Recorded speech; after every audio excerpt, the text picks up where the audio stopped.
Robert Iger, The Ride of a Lifetime, Lessons Learned from 15 Years as CEO of the Walt Disney Company.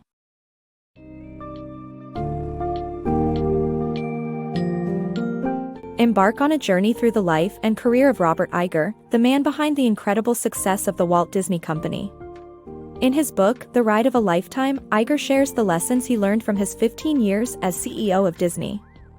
In this summary, explore Iger's childhood and the influence of his parents, the ups and downs he faced throughout his career, and how he navigated the challenges of leadership.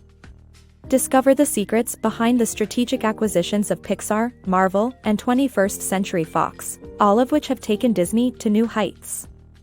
This summary presents the highlights of Iger's leadership and wisdom in a highly engaging, accessible format.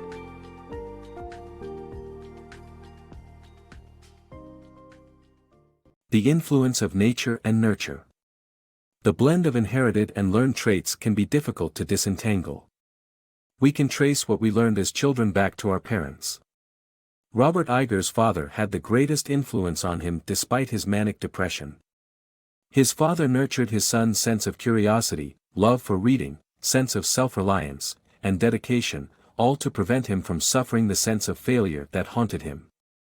As a result, these traits served Iger well in his career.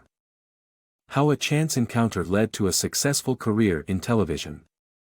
Bob Iger's career in television began with a fortuitous meeting between his uncle and a low-level executive at ABC.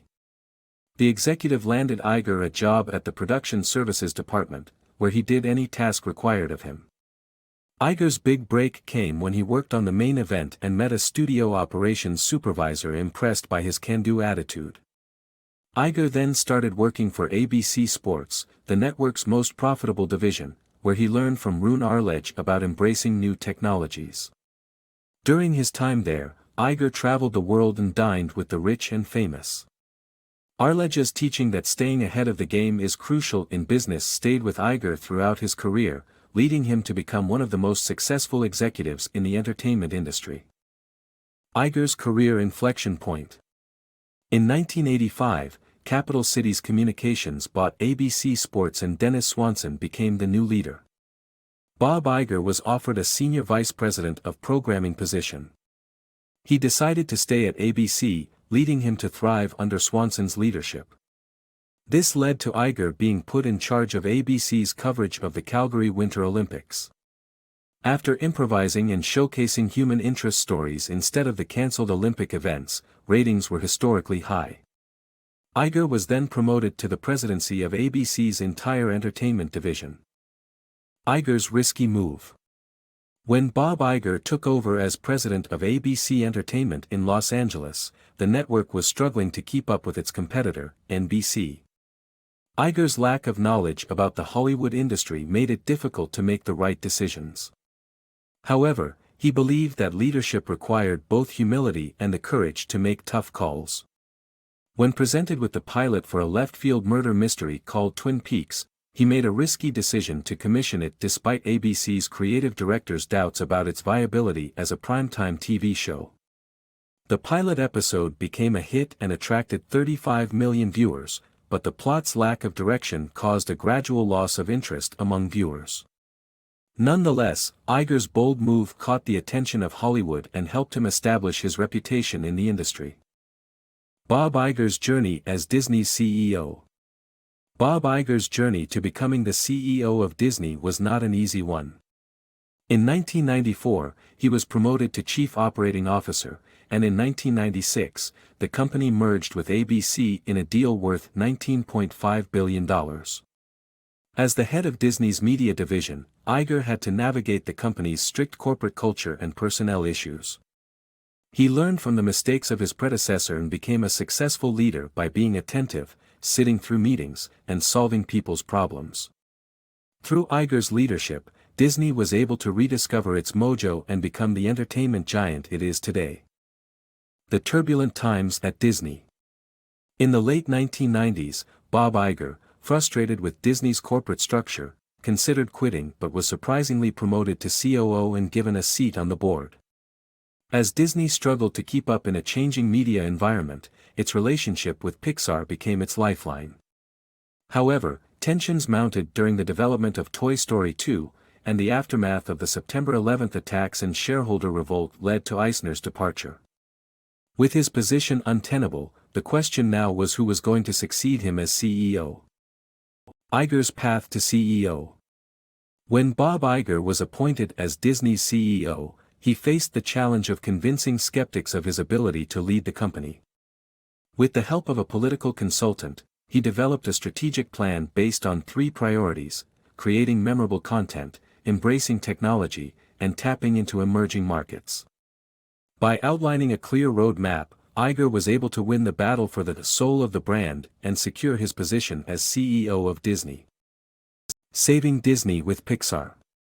When Bob Iger became the CEO of Disney, he knew that repairing the company's relationship with Pixar was essential. Steve Jobs, who owned half of Pixar's stock, offered a one-sided deal to Disney. To save the animation studio, Iger proposed buying Pixar outright. Despite initial doubts, a deal was made, and Disney acquired Pixar for $6.4 billion.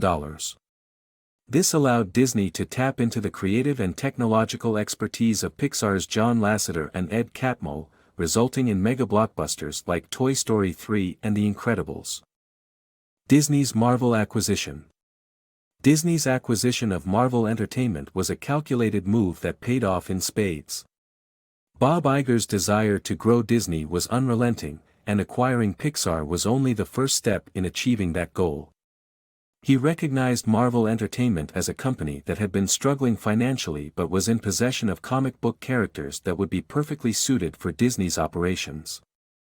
Marvel's controlling shareholder, the reclusive and difficult Ike Perlmutter, was a tough nut to crack. However, with the help of Steve Jobs, who put aside his personal feelings about comics, Iger managed to convince Perlmutter to sell the company to Disney. In August 2009, Disney announced it had acquired Marvel for $4 billion. Critics were skeptical of the decision, pointing out that the deal did not include the rights to Marvel's most well-known characters, such as Spider-Man and the X-Men. But Iger argued that Marvel's vaults were full of compelling stories that would make great movies, and he was proven right. Disney has released 20 Marvel movies to date, with Avengers: Endgame alone grossing over $2 billion in box office receipts. On average, Disney's Marvel productions have grossed around $1 billion each. The acquisition has had a significant impact on Disney's voice in cultural debates worldwide. When Black Panther was released in 2018, there were doubts about whether a superhero movie with black leads set in a fictional African country would resonate with a mass audience. However, it not only earned well over $1 billion, but it was also hailed as a landmark moment. As Oprah Winfrey put it, "It makes me tear up to think that little black children will grow up with that forever." Disney's acquisition of Marvel has proven to be a calculated move that paid off in spades. Disney's streaming revolution. When Bob Iger took over as CEO in 2006, he knew Disney needed to innovate to stay relevant in the ever-changing media landscape. Instead of building a platform from scratch, they decided to buy one. After considering several options, Disney purchased a 33% stake in BAMTech for $1 billion in 2016, which they have since expanded to a 75% stake. Using BAMTech, Disney launched their own sports streaming service, ESPN+, in 2018, and will soon launch Disney+, an on-demand streaming service hosting all Disney-owned content. This move allows Disney to deliver their content straight to customers, reducing their reliance on intermediaries and maximizing their profits. Additionally, with Disney's recent merger with 21st Century Fox, they now own even more lucrative franchises and distribution rights. Bob Iger's commitment to innovation has secured Disney's cultural relevance and future profitability.